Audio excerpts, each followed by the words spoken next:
President, I rise to be able to speak to the Senate about a nominee that's currently in front of this body.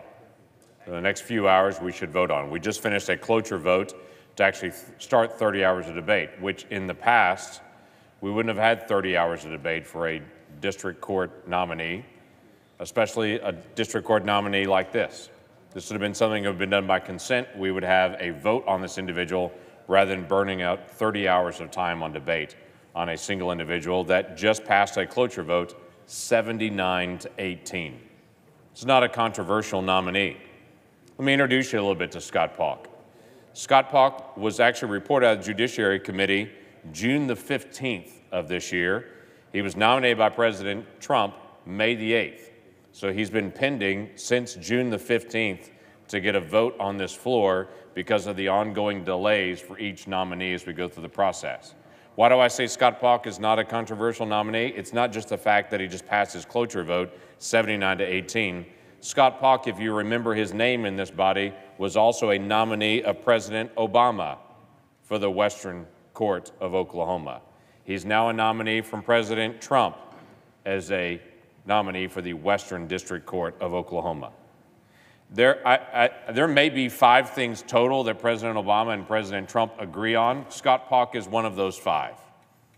This is not a controversial nominee, and he will be a great judge for us, and he'll also be a great judge in Western Oklahoma. He currently serves as the Assistant Dean for Students and the Assistant General Counsel at the University of Oklahoma College of Law in Norman, Oklahoma, a position he's held since 2011.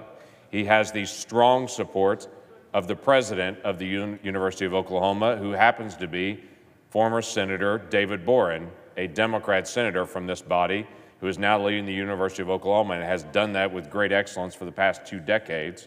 He is also strongly behind this nominee as well. Scott Palk joined the University of Oklahoma College of Law after 19 years of public service as a state and federal prosecutor.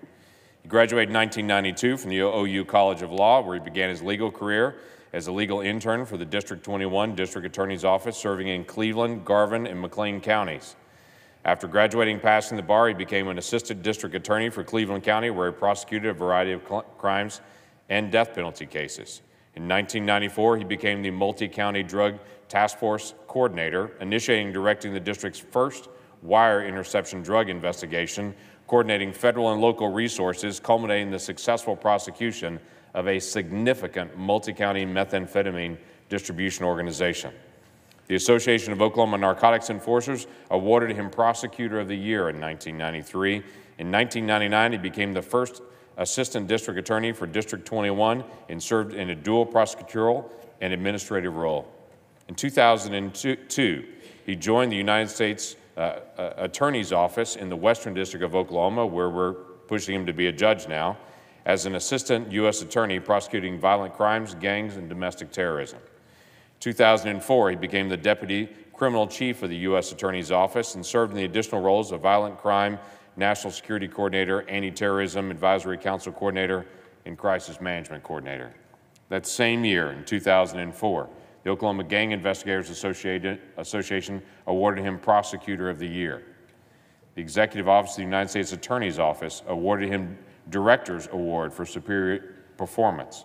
In 2005, the Drug Enforcement Administration awarded him the Certificate of Appreciation for outstanding contributions in the field of drug law enforcement. In his most recent roles as the U.S. Attorney's Office, he supervised administrative staff and assistant U.S. attorneys, handling a criminal case load primarily consisting of national security and organized crimes, coordinating efforts with the FBI Joint Terrorism Task Force, FBI Foreign Counterintelligence Squad, and the National Security Division of the Department of Justice. His work in national security matters include both traditional criminal investigations as well as investigating utilizing provisions of the Foreign Intelligence Surveillance Act. 2011, FBI awarded him Director's Certificate of Appreciation for assistance in the Joint Terrorism Task Force. Scott Palk's eminently qualified for this task.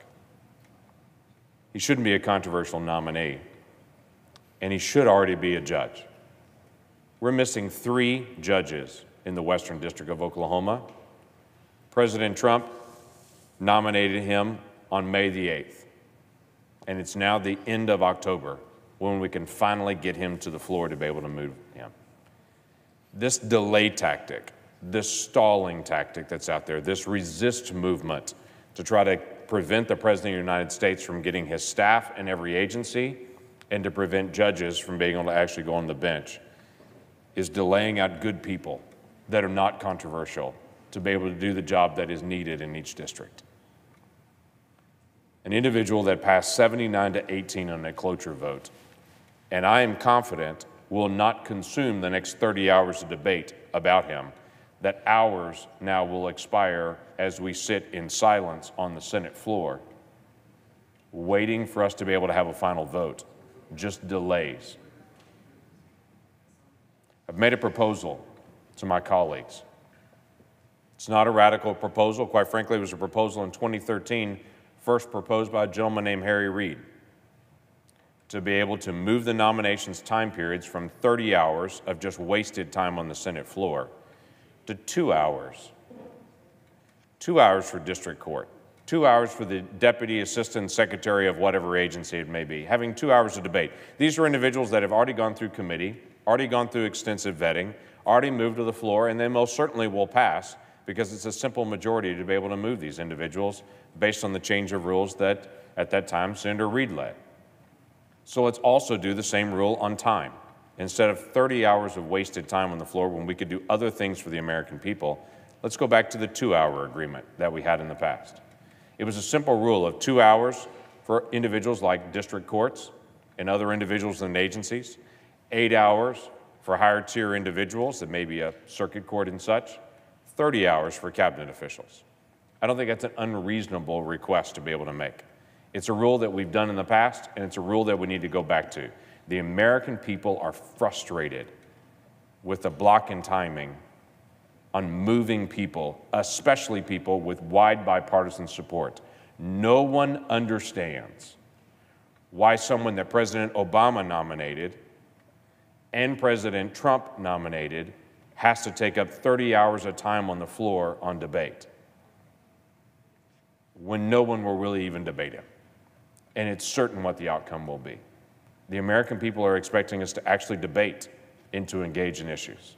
So I recommend again to this body, let's go back to the Harry Reid rule, 2 hours of debate for individuals like this in district courts, 8 hours of debate for higher tier courts, and 30 hours of debate for cabinet officials in the Supreme Court.